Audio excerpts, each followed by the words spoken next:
what the white shoe boys, the Harvard, Princeton, Yale people, those guys that are born with silver spoons in their mouths, that never really got any dirt under their fingernails, don't understand. When people lose their homes and their jobs, and they're cold and they're hungry, they're going to revolt. And you're going to see it happen already. We saw the first signs in Chicago when the workers refused to leave after their plant was closed down. And you're going to see more of it, and particularly striking out against these CEOs and these banksters. These bank bailouts. When you look at the pay, and again, these banks were failing. These brokerages.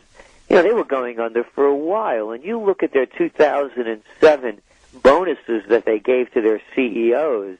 Blankfein, for example, I believe Goldman Sachs took in maybe, about $25 billion, $10 billion. John Thain, Merrill Lynch. These guys got, $78 million, $55 million. Who's worth that kind of money? This is stealing, broad public. It's criminality. No one is worth that kind of pay, and they're not creating wealth. They're stealing it. Here in British Columbia, a new stat came out last week, Gerald. The sales of booze have just gone through the roof. Is that a trend you're going to see continuing everywhere around the planet?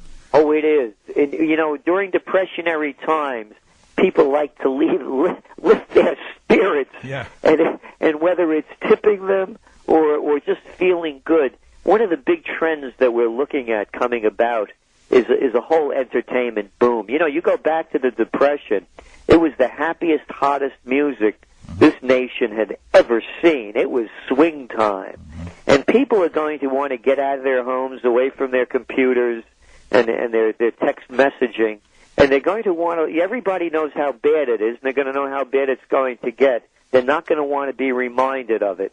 So escapism is going to be a huge trend in the coming years. With the age of the computer, Gerald, it just came to me as you were saying that we're all isolated. I'm sitting in my office here in Vancouver. My computer's running. You're in your office back in the Hudson Valley. Everybody's isolated. Is that going to be a big social change? We're going to get a little bit more social as we head into this? Exactly. That's the whole thing. People are going to start getting cabin fever. Yeah. The discos are going to turn into dance halls. We're going to see a big revival, and particularly, by the way, of downtown. Places that are in walking distance, the old towns that have not been destroyed through urban renewal or overbuilding with these gigantic faceless office buildings.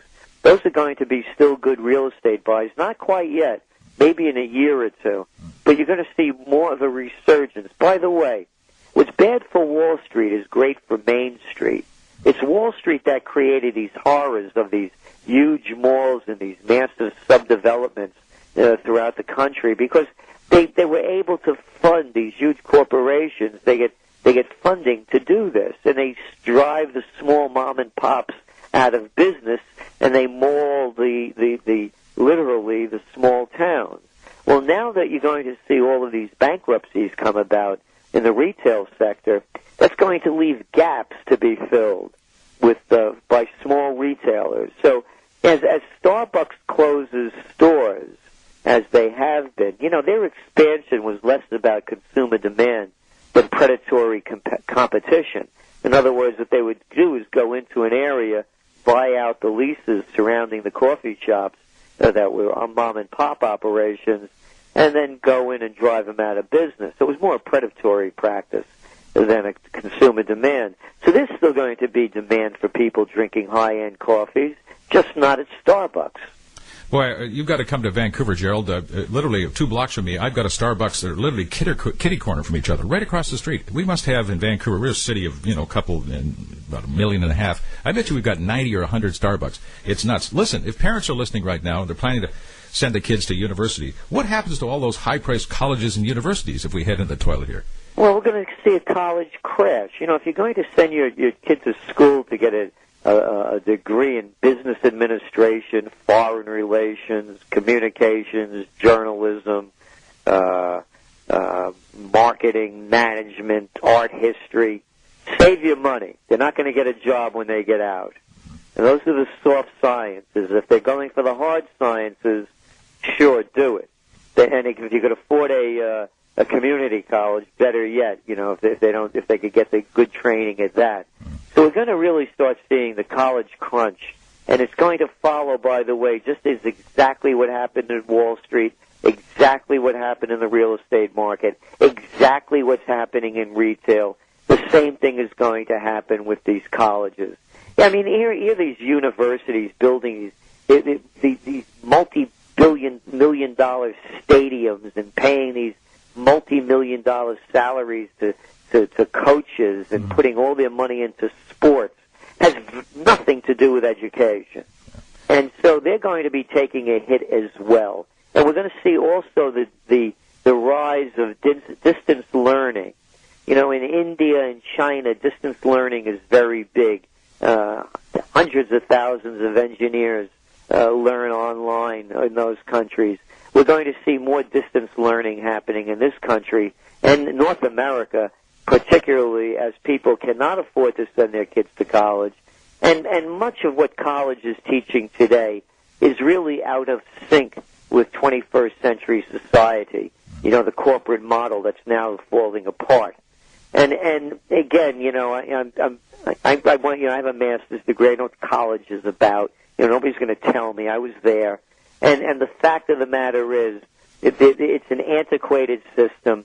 It's not up to speed for 21st century, and it really needs to change. If there was anything great coming out of the universities, with all these young people having gone to them over the years, we would have felt it in society, and we would not be in the problems that we're in today. Gerald, how do we protect our family from this economic disaster? Well, there's that old saying in America, Yankee frugality. Mm-hmm. Use it up, wear it out, make it do without. Yeah. Go back to what they did during the Great Depression. People were survivalists, self-sufficient. Rip up those lawns that are growing grass that you can't eat or smoke, and plant something in there that you could use. Vegetable gardens, arbors, trees. Make it productive. And that's what you're going to see more of, as they do in Europe and other countries that are more advanced in civilization than growing these green carpets that are chemically treated and useless, as I mentioned. And also the other thing is really don't spend a dime that you don't need to buy junk. Anything you buy quality. The people, by the way, I say this mantra everywhere where I go around the world, particularly the manufacturers and service sector. Don't let your quality down. Build the best you could do. Do the best you can do. Quality is what's going to count in the greatest depression. People will buy less, but less is more. They're going to buy better. And also, we don't give financial advice. I'll tell you what I believe. And that is, I believe in gold. I buy gold. Mm-hmm. And I think that if they keep printing money at the rate that they're going in the States particularly, or around the world actually, we're going to have fiat currencies that aren't going to be worth the paper they're printed on. So I'm a believer that gold is going to go past $2,000 an ounce. Mr. Celente, it's a real pleasure to have you on, and I hope we are lucky enough to let us darken your door again. I wish you and your group at Trends Research all the best for the remaining part of the year. A happy Christmas and an excellent 2009. It's been a pleasure to meet you, sir. Well, the same to you. Merry Christmas and Happy New Year. Gerald Celente is the founder-director of Trends Research Institute. His team is online. You can visit him at trendsresearch.com, and I suggest you might look into Trends Journal, his quarterly publication. On behalf of Mr. Celente, this is Tom Jeffries. Thanks for listening. Comments made on goldradio.fm are an expression of opinion only and should not be construed in any manner whatsoever as recommendations to buy or sell any financial instrument at any time. Available online at www.goldradio.fm. goldradio.fm.